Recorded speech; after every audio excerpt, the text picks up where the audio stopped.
জনগণকে হার মানিয়ে দেয়।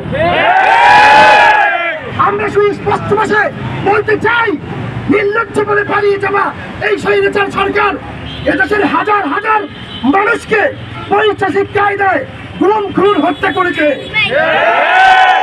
এবং ঐতিহাসিক 5ই মে মতিঝিল শহীদ ছাত্র চত্বরে নির্বিচারে হেফাজতে ইসলাম আলিম ওলামা ও সাধারণ জনতাকে গণহত্যা চালিয়ে নির্মমভাবে হত্যা করেছে।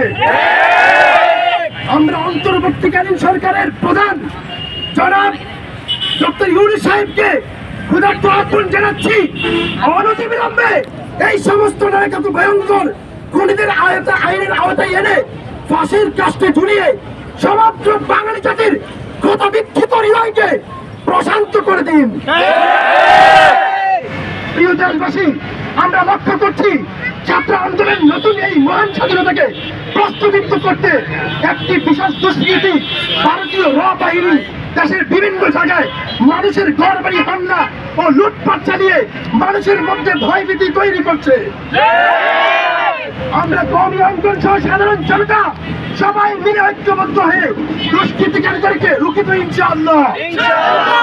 প্রিয় শিক্ষার্থী ও সাধারণ জনতার উদ্দেশ্যে আরেকটি বিষয় স্পষ্ট করছি, দেশের বিভিন্ন ইউনিভার্সিটি স্কুল শিক্ষার্থীর সাথে কওমি মাদ্রাসার শিক্ষার্থীদের মধ্যে ঝগড়া লাগিয়ে দিতে এক শ্রেণীর দুষ্কৃতী মহল শিক্ষার্থীদের ব্যানারে প্রচার করছে যে মাদ্রাসার শিক্ষার্থীরা আন্দোলনের কোনো ভূমিকা পালন করেনি।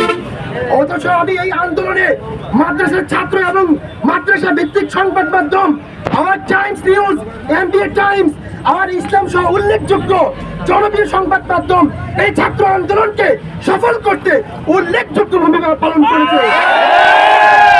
অতএব ভারতীয় রয়ের ভয়ঙ্কর নরকেক দুষ্কৃতী বাহিনীদের ফাঁদে পানি দিয়ে না দিয়ে আমরা কওমি জনতা ও সাধারণ জনতা ছাত্রদের সাথে অর্থাৎ ইউনিভার্সিটি স্কুল লেভেলের শিক্ষার্থীদের সাথে কোন রকম ফেসবুকে সামাজিক যোগাযোগ মাধ্যমে কোন রকম বিভাজন তৈরি করব না। কারণ এই জাতি জানে কাদের রক্তের বিনিময়ে এই স্বাধীনতা এসেছে। এই বলে আমি আমার বক্তব্য শেষ করছি। লা ইলাহা ইল্লাল্লাহ মুহাম্মাদুর রাসূলুল্লাহ। আসসালামু আলাইকুম ওয়া রাহমাতুল্লাহি ওয়া বারাকাতুহু।